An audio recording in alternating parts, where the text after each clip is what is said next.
This one. Nice work. Oh yeah.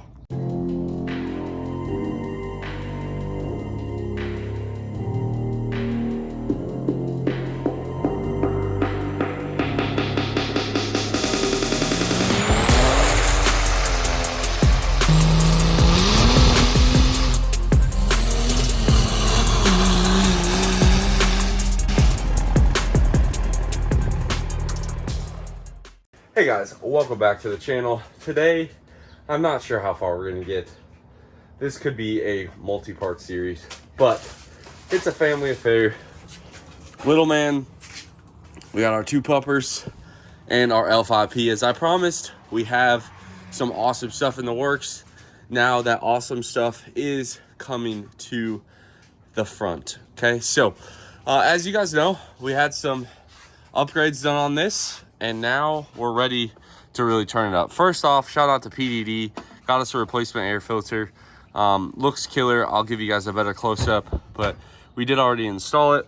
Now, some of the upgrades that we're doing on our L5P this weekend, or week, over the course of a week, is going to be a lot of air stuff and exhaust stuff. All right, so we already have our factory VGT turbocharger in here.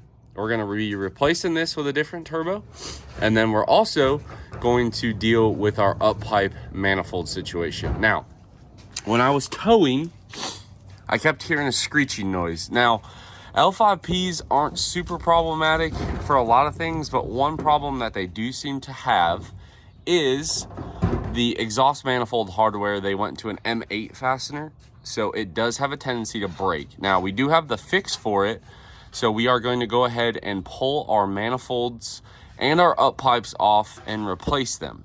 To do that, this is probably the easiest generation of Duramax to ever do up pipes on, by far. Like, it's not even close. I could see the up pipes. They're right there. Now, if you look, they have a heat shield, and I believe the stock down pipe makes this job impossible, but I believe with this 3.5-inch down pipe, it is doable. So that is what we're working on here.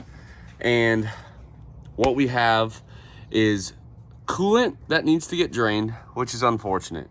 I'll be honest, that's probably my least favorite part about liquid filled turbos. And then to make matters worse, the Duramax is like a vacuum fill system. So I'm looking at where that coolant line goes in hopes that we could just pinch off. Like this hose is easy. Like, we could cap this line, not a big deal.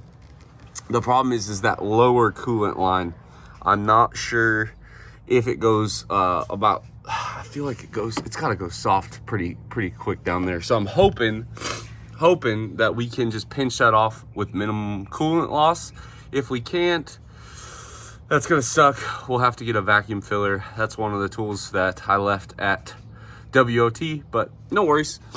Looking at this, it is a little easier to get a gist of this on the driver's or passenger side. The driver's side, a little more stuff in the way. However, this is a very easy job that can be done in the garage. You do not have to take your tire off. I did this purely to give us a little bit more room. Also, my son's helping, and I have forces, so I really don't want him scratching those up. And it'll give us just a little bit more room to work, finagling some stuff in. So as you can see, it's pretty hard up on this down pipe back here. That is our turbo down pipe that I'm pointing to.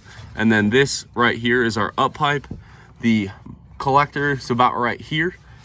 So the only thing we really have to get out, hopefully, is this, I believe this is our EGT sensor, if I had to guess. 2 wires, yeah, I'd say it's EGT. And then the other thing we're gonna tackle is glow plugs. I've always kept it real with y'all on these L5Ps. I really do praise them. I think they're awesome. They seem to have a little bit of a glow plug problem. No different than really a Power Stroke, but it seems like you could get a bad batch of glow plugs and the glow plug tip breaks off, ends up in the engine, and ends up costing you a piston and a cylinder head at a minimum, or at least, you know, a valve job. So what we're gonna do is our friends over at Dirty Hooker Diesel sell a glow plug delete kit, and we are going to be installing that as well. So I live in Southern California. I don't plan on moving anytime soon, as we just moved here.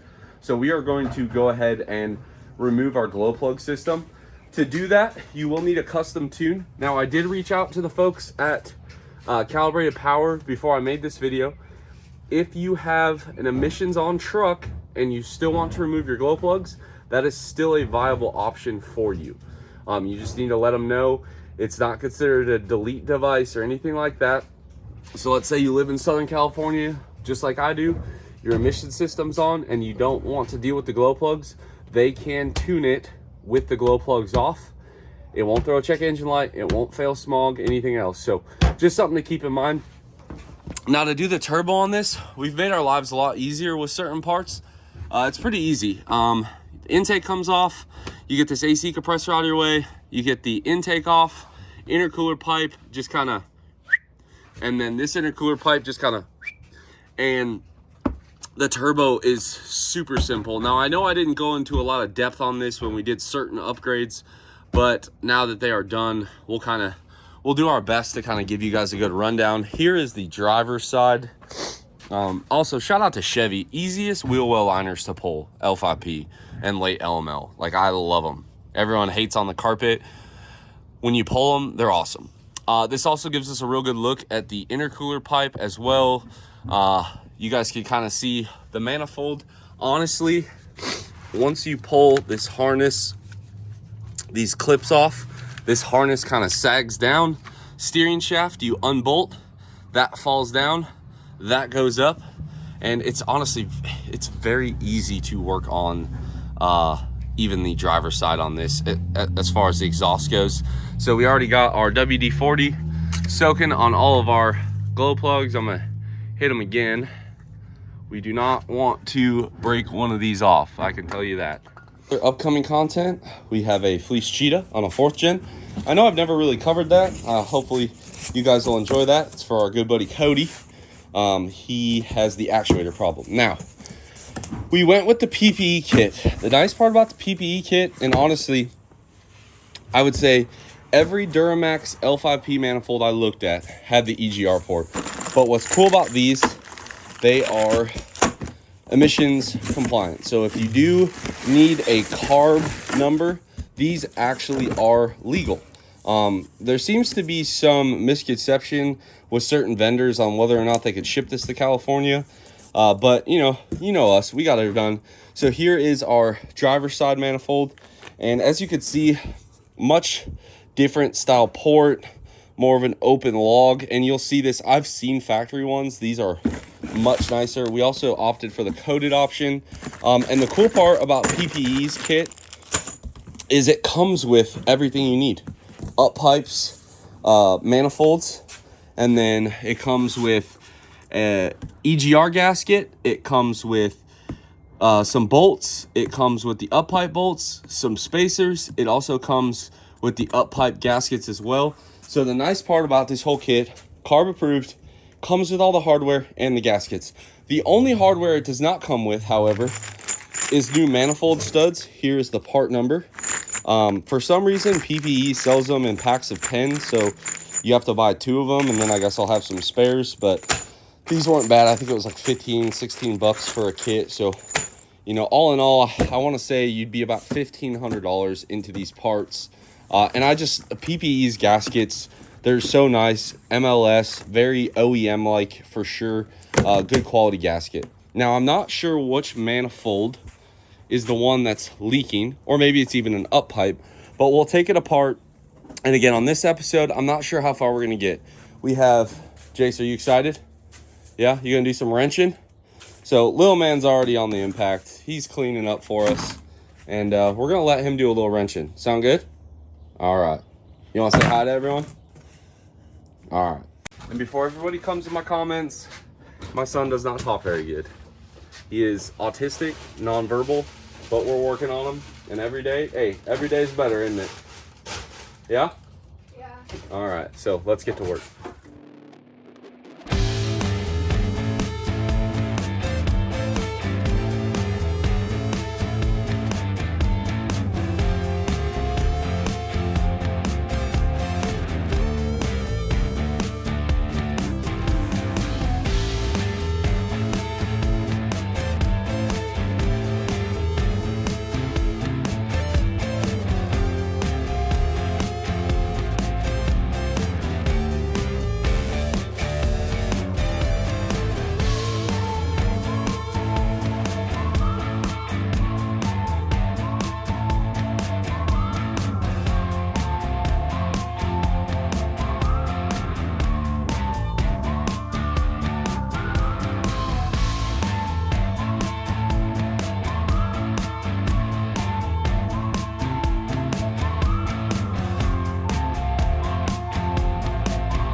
right, after a bunch of struggling, a little help from my young man, and being dumb and getting the electric ratchet stuck, we got the manifold off. Took about 35 minutes. Really not that bad. Up pipe bolts broke, which was nice. So these just snap clean off, which is why I knew if I was going to do manifolds, I was also doing up pipes. So a lot of times on anything, Cummins, whatever, like if you know you're going to break something or they have a propensity to break something, you might want to just pick up the whole kit. So there we are, belly of the beast. This is also that coolant port back there that everyone talks about on the Duramaxes. We might actually pick up a block off plate on that, especially because I'm like right here. But there's our up pipe. No broken bolts on this side. All the studs came out except for the one I had to cut. Didn't lose anything. Little man's over there just cleaning his heart out. I don't know if this is the easy side or the hard side, because the down pipe made it really hard to get to the up pipe bolts.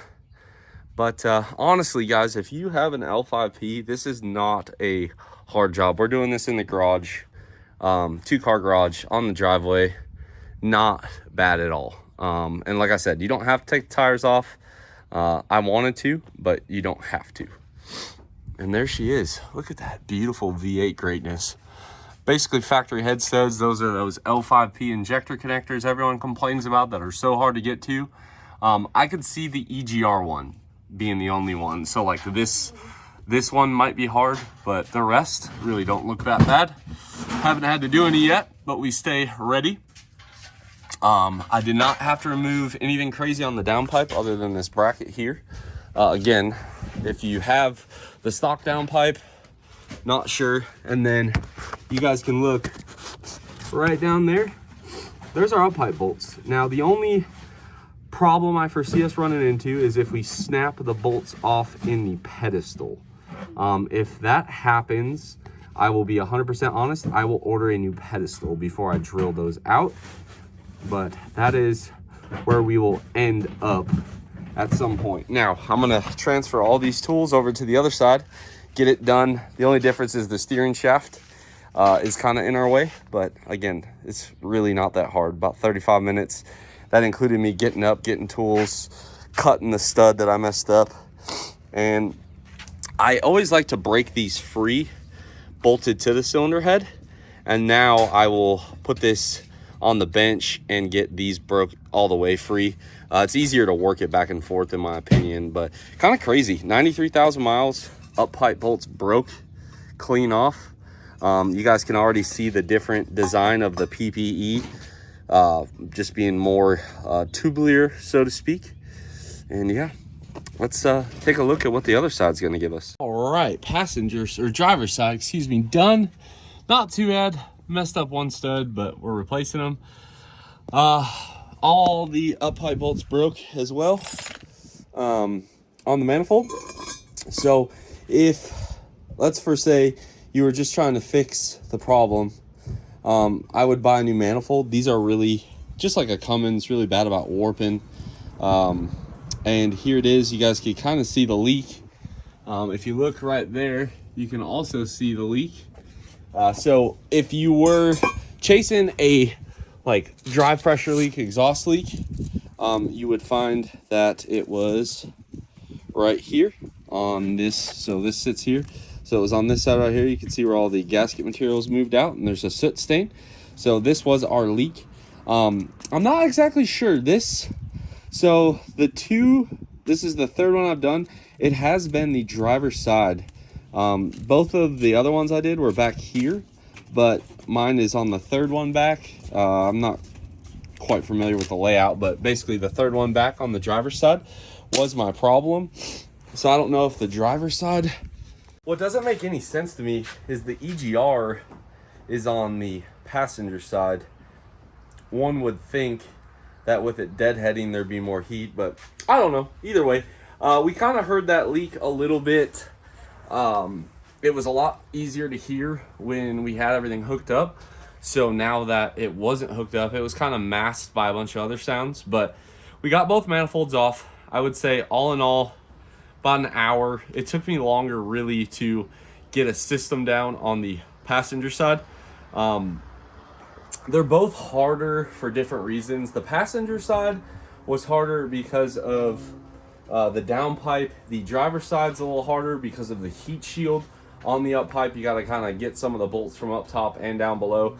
But all in all, swivels, a good set of wrenches, because you're basically either you're going to break those up pipe bolts free and need some oomph, or you're going to snap them off like I did.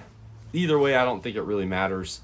That was PB blasted several times, and you know, just it is what it is. Like Duramaxes, Power Strokes, it seems like anything that bolts together with the up pipes is destined for failure. So we got it there, and now we're gonna clean up a little bit. Shout out to Chandler Speaks. When I P-pump swapped your 24 valve, we ripped my nail off, and this is all that's left now. It has almost grown. I ripped this morning, so every time it hurts, I think of you. But yeah, not all in all, not too bad. I'd say maybe a 5 out of 10, maybe. But all in all, it's done. Going together should be much easier. We got to get the pedestal bolts out, and then the up pipes ready to go off. We got the heat shields all out of the way. The only tech tip I have for you is just move the dipstick, and then maybe you could do this with the stock intercooler pipe. I forget what it looks like, but I would definitely unhook the intercooler pipe. And if you guys look right there, there's a harness dangling and a plug exposed. That is your goes to your fuel rail. I highly recommend disconnecting that because you're gonna rub it. GM's not very famous for good electrical, so prevent a failure ahead of time. I'm gonna plug this in though. I really am curious what these things sound like without manifolds. Also, when you disconnect the steering, you might want to put the seatbelt through. All right.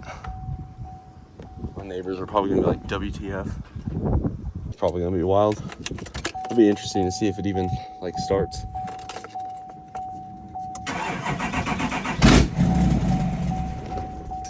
Yeah, as suspected, it did not run for very long. I wonder why.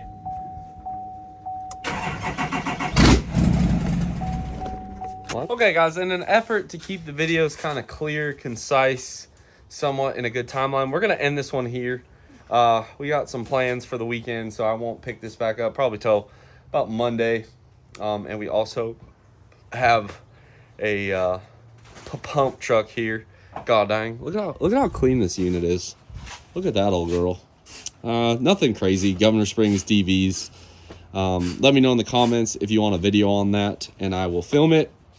But anyway, leaving off here, we'll get the up pipes out. That honestly, the hardest part, in my opinion, is the manifolds. Once those are out of the way, everything goes pretty smooth.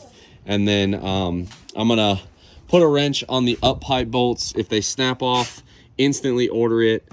We also got to pull the turbo and the top end apart as well. I got to suck the coolant out, which is really one of the few downsides of these. Is just, I wish you could fill it like a regular truck. GM really did us dirty, but I'm going to get everything cleaned up. Big thanks to my #1 man over there helping me out.